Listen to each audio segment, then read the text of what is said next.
సాయిబాబా అనే town planning section ACP officer గారు ఇలా చదువు రాదు ఖాళీ బాండ్ పేపర్ తీసుకురా అని చెప్పేసి తీసుకొచ్చి దాని మీద సంతకం తీసుకున్నారు. మీరు హైకోర్టు కూడా మళ్ళీ ఆశ్రయించడం జరిగినప్పుడు ఏమైందంటే లాయర్కు జడ్జి ఏం చెప్పిందంటే ఆల్రెడీ వాళ్ళు డెమాలిష్ చేసుకుంటామని చెప్పేసి ఆ బాండ్ పేపర్ ఇచ్చిన మీకేందని చెప్పేసి హైకోర్టు జడ్జి చెప్పింది.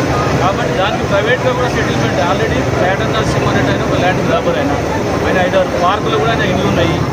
మరి ఇది ఇంతవరకు కరెక్ట్ ఇది సమంజసం ఏదో జిహెచ్ఎంసీ అధికారులు కూడా తప్పు ఉంది కాబట్టి ఏదో నామమాత్రంగా కొన్ని హోల్స్ పెట్టేసి హైకోర్టు కంటెంప్ట్ ఆర్డర్ కాబట్టి వెళ్ళిపోవాలి.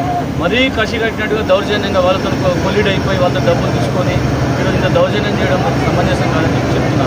ఆల్రెడీ ప్రైవేట్ సెటిల్మెంట్లో కొంతమంది నాయకులు 40 లక్షలు డిమాండ్ చేసింది. వాళ్ళు 25 లక్షల వరకు వాళ్ళు ఇస్తామని కూడా చెప్పారు.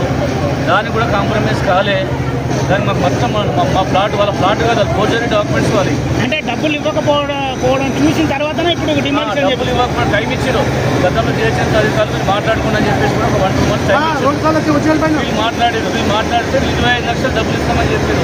వాళ్ళు 40 లక్షలు మాకు కావాలని చెప్పి వాళ్ళు ఆల్రెడీ ఫోర్జరీ బ్లాక్ మెయిలింగ్ ఎంతవరకు కరెక్ట్. మరి జిహెచ్ఎంసీ అధికారి సాయిబాబా మీద కూడా యాక్షన్ తీసుకోవాల్సింది. 8 ప్లాట్లు కబ్జాలు చేసిన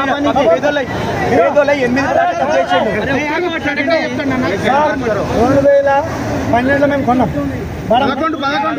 11లో కొన్నాం. అప్పుడు ఏమైనా గిచ్చి నడుస్తుంది.